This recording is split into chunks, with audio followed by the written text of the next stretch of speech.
El hombre que se prepara tiene media batalla ganada.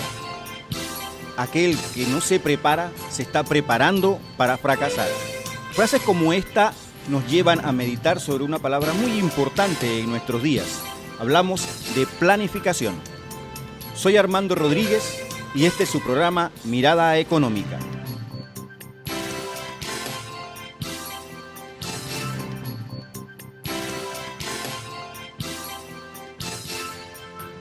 Y en este día vamos a hablar sobre la planificación y lo que es el valor público. Para esto hemos invitado al profesor Gersan Joseph, quien es director de la Escuela de Economía de la Facultad de Economía de la Universidad de Panamá. Muy buenos días, profesor. Buenos días. Profesor, para entrar, como diríamos, en calor, ¿qué es planificación? Bien, podríamos señalar que la planificación es un proceso de coherentización de planes, programas y proyectos para tener un resultado efectivo, es decir, lograr eficiencia y eficacia, lograr efectividad. Pensándolo de esa manera, entonces, para que las personas del común puedan entendernos, ¿por qué es importante o cuál es la importancia de la planificación? Bien, la planificación en Panamá tiene y en Latinoamérica tiene un evento importante con la CEPAL y todo el tema de ILPES, Instituto Latinoamericano de Planificación. Pero en el caso de Panamá, durante los años 70 se dio mucha planificación, 70, 80, hasta antes de los 90. Se hacían planes quinquenales, planes decenales, se hacían planes y proyectos, programas. Existía un Ministerio de la Planificación y Política Económica que a raíz de la fusión en 1994 con el gobierno de Ernesto Pérez Valladares, se fusiona el Ministerio de Hacienda con el Ministerio de Planificación y Política Económica. Desaparecen estos dos ministerios y se fusiona en uno solo, que es el Ministerio de Economía y Finanzas. A partir de ese momento, la planificación en Panamá se convierte en historia y entonces comienza un proceso de dificultad en donde hay procesos de ejecución más no de planificación. Podemos ver situaciones que se dan en la educación, muchas huelgas de parte del gremio docente, buscando mejoras salariales, por supuesto mejoras para su propia coexistencia, que son justas, pero existe la problemática, existe el problema del transporte, el hacinamiento con el problema del transporte, los que llamamos los famosos tranques, el embotellamiento. Todos estos son situaciones que nos llevan a meditar. ¿Se está planificando en Panamá? Bueno, como le señalé, a partir de la fusión de los Ministerios de Planificación y Política Económica y el Ministerio de Hacienda, desaparece la planificación como tal. No obstante, hay posibilidades de retomar la planificación a través de lo que se llama la Agenda 2030, una agenda de Naciones Unidas, en donde se destacan los objetivos de desarrollo sostenible. Pero además de eso, la necesidad de que desde el gobierno y su personal se diseñen los proyectos. ¿Por qué? Porque hasta ahora los diseños vienen adjuntos a la empresa que hace el proyecto y no debería ser así. El gobierno debería tener su personal especializado que haga los diseños y luego plantear a las empresas: esto es lo que queremos, este es el diseño que queremos. Frente a esa situación, las empresas tendrían que cumplir las especificaciones y no tendrían que hacer lo que ellas quieren.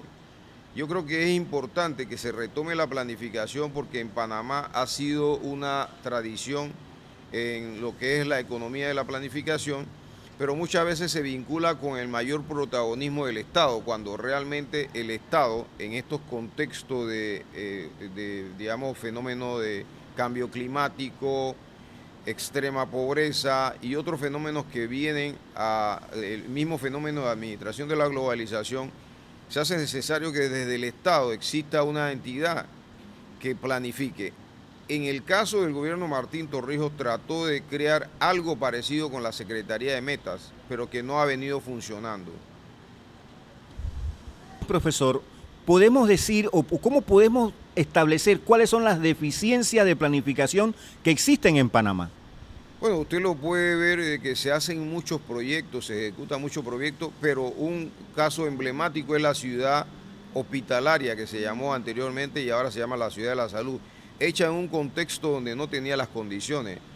Otro efecto erróneo de planificación es el aeropuerto en Río Hato, donde no hay arribadas de aviones. O sea, se planificó en un contexto en donde no se previó que no iba a haber llegada de aviones y una inversión importante.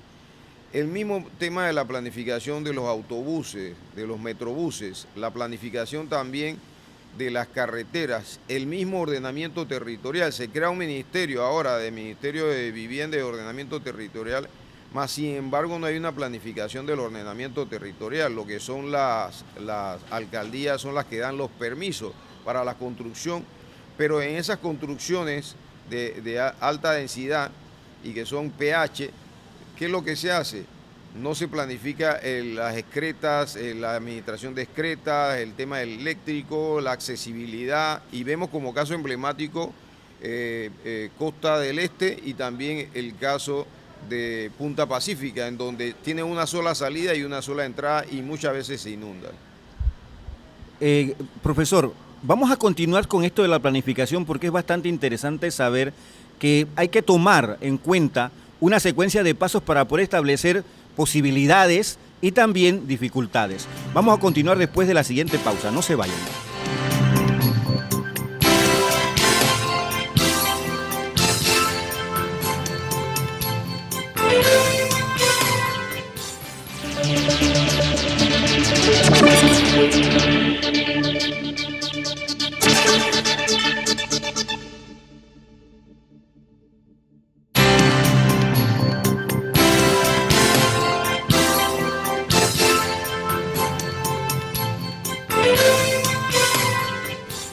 Continuamos, amigos televidentes, aquí en Mirada Económica con el profesor Gersan Joseph. Él es director de la Escuela de Economía de la Facultad de Economía de la Universidad de Panamá. Profesor, estamos hablando de planificación, algo bastante interesante e importante. ¿Cuál es la diferencia entre planificación y ejecución?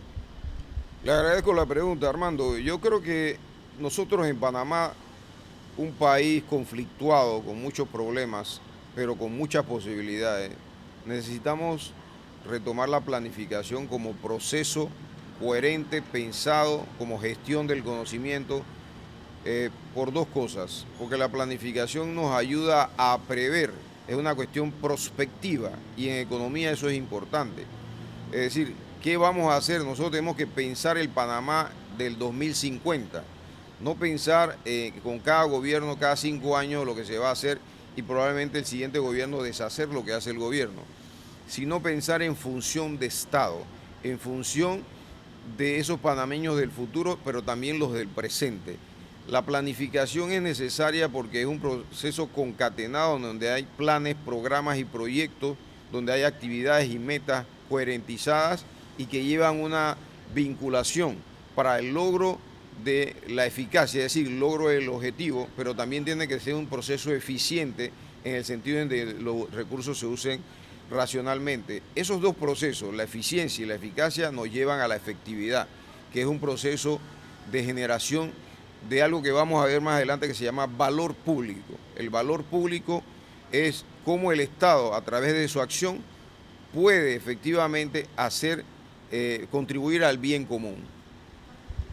Profesor, se dice que en la planificación uno crea planes, los diseña, también se cometen errores, se rectifica. ¿Cree usted que en alguna de las fallas de los proyectos que se han presentado en todos los gobiernos aquí en Panamá existe esa premisa de rectificar cuando nos equivocamos en alguno de los tipos de los proyectos, cuando algo no sale como lo esperábamos?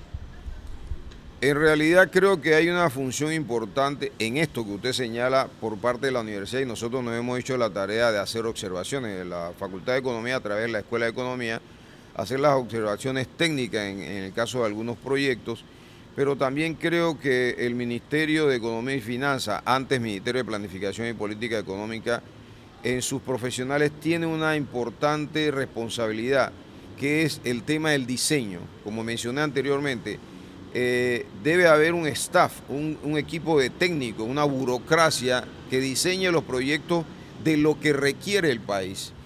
¿Eso qué significa? Que nosotros tenemos que estar claros en las necesidades futuras.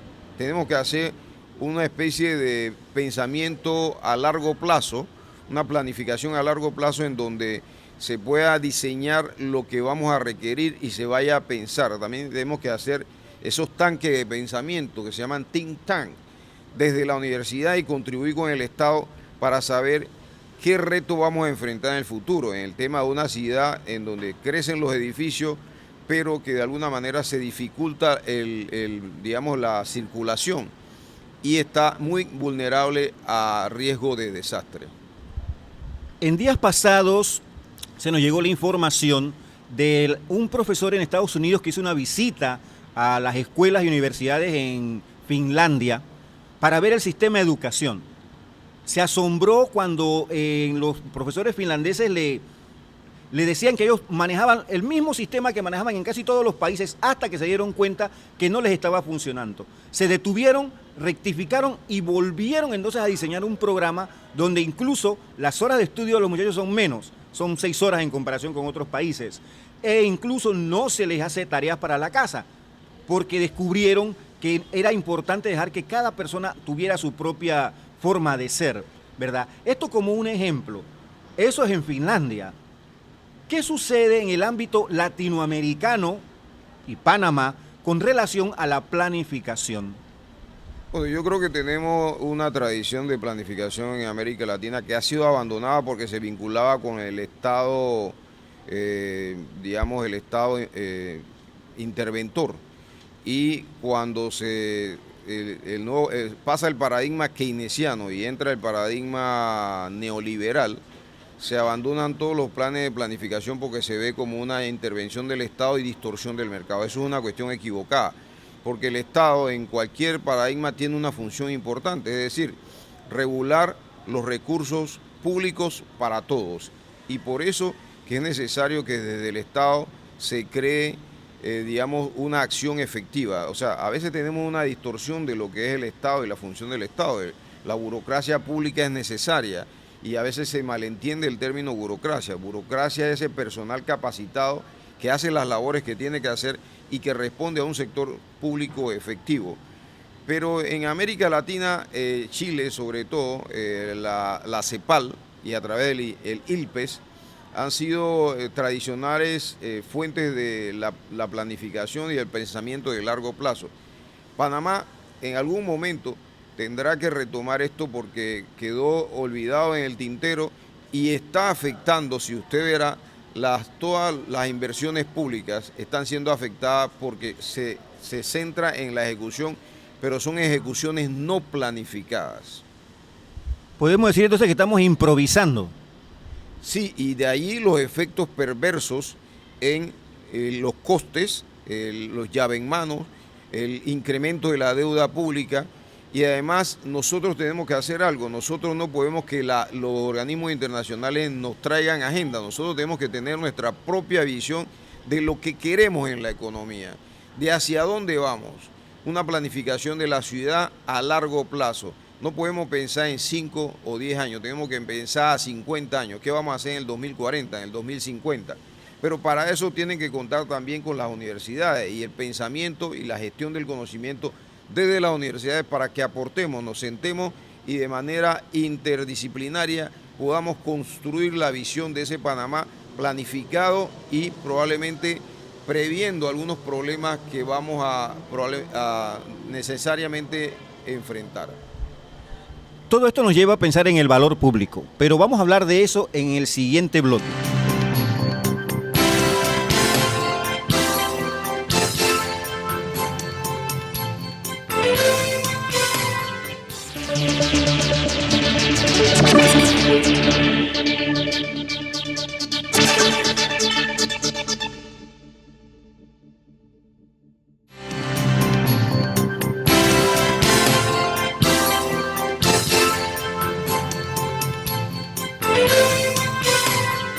Continuamos aquí, amigos televidentes, con el profesor Gersan Joseph. Estamos hablando sobre planificación y el valor público. Profesor Joseph, valor público. ¿Qué es el valor público y cuál es su importancia? Bien, yo creo que esto es una excelente pregunta por dos cosas. Usualmente en el proceso de privatización de empresas públicas, eso ocurrió sobre los años 90, 94, en donde se decía que las empresas públicas, llámese Intel, IRRE, eran empresas ineficientes, por eso había que privatizarlas, siguiendo el patrón inglés, que es un patrón excesivamente duro. Se perdía el punto de vista de que el sector público crea valor, y crea valor porque desde el punto de vista de la acción pública se genera un beneficio a la comunidad a través de las acciones y los proyectos y productos del sector público. Ese valor público crea el ambiente o el contexto para que incluso la empresa privada pueda desarrollarse en ese contexto. La construcción de infraestructura, todo el tema del fortalecimiento de las vías, todo eso permite que funcione un sector privado y que genere utilidades. Si no hay esa estructura fundamentada por la acción pública a través de proyectos públicos, pero que deben ser proyectos planificados. Si esos proyectos, como hemos dicho anteriormente, no llevan un proceso de planificación, también el sector privado se ve afectado.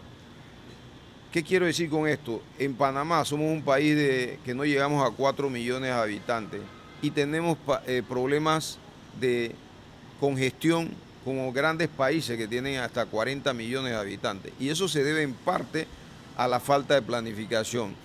Planificación territorial, la planificación urbana, la planificación de los proyectos y también su viabilidad social. El valor público se está rescatando porque también tiene un componente de participación ciudadana, es decir, cómo los ciudadanos van construyendo valor público conjuntamente con las acciones del Estado para beneficiar y tener una mejor ciudad, una mejor comunidad y también reducir los problemas que se pueden generar por la falta de planificación. Profesor Joseph, cuando hablamos de valor público, la mente tiende a pensar en números, en letras, en ecuaciones, pero realmente, ¿cómo se mide el valor público? Bueno, hay diversas metodologías que se están desarrollando porque este es un proceso en desarrollo.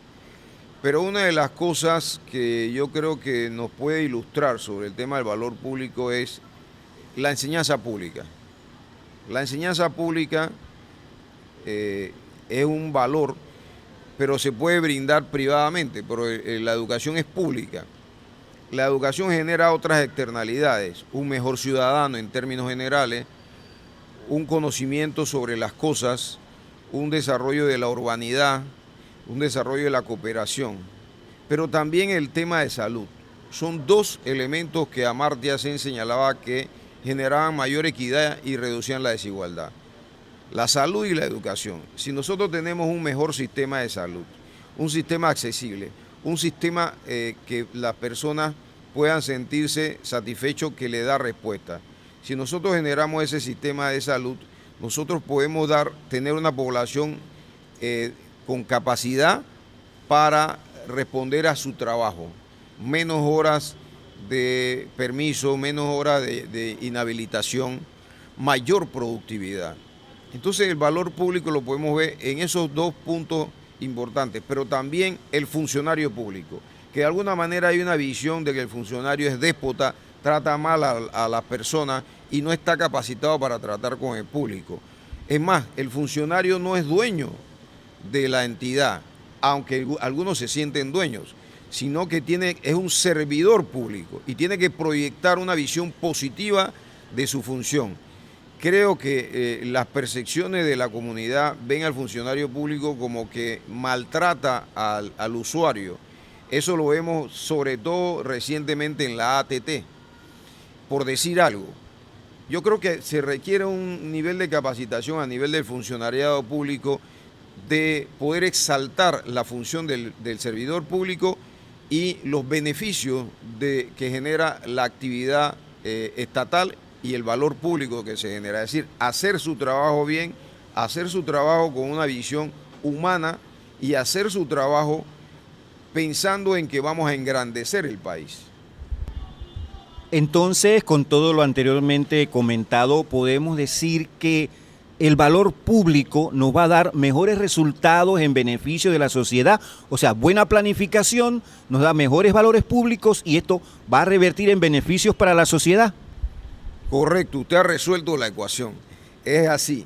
Si nosotros tenemos una adecuada planificación de todos los procesos, si tenemos un personal público, una burocracia pública que diseñe las necesidades y que tenga una perspectiva, es decir, qué vamos a requerir en 20, 30 años. Si tenemos ese equipo técnico, pero también cuando vienen las licitaciones, exijamos calidad en los proyectos, reduzcamos el tema de corrupción, eliminemos, erradiquemos la corrupción y exijamos la calidad de los productos y el uso de los materiales. Nosotros vamos a estar generando valor público, vamos a estar defendiendo a la sociedad, vamos a estar haciendo un buen gobierno y vamos a tener gobernanza y gobernabilidad, porque la gestión pública va a ser de calidad. Y eso a través de la defensa del valor público.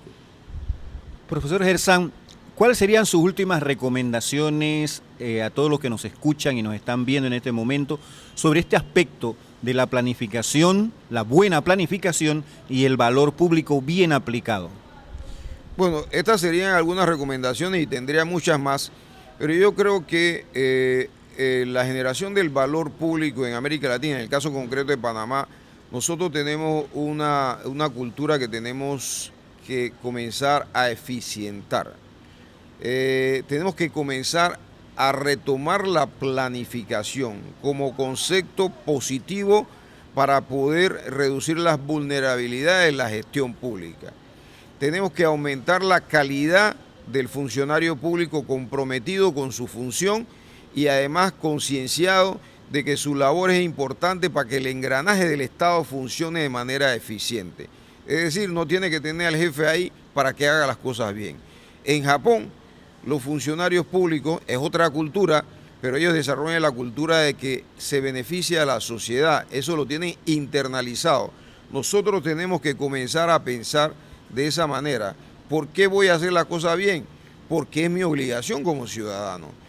En ese sentido, en la medida que eduquemos a las nuevas generaciones también en eso y que el funcionario público no se sienta dueño del negocio, sino que se sienta un servidor y brinde un eficiente servicio, podremos generar valor público, podremos desarrollar una adecuada planificación y en consecuencia cambiaremos de paradigma. El paradigma será un paradigma de eficiencia, de valor público y de una ciudadanía satisfecha con los servicios públicos.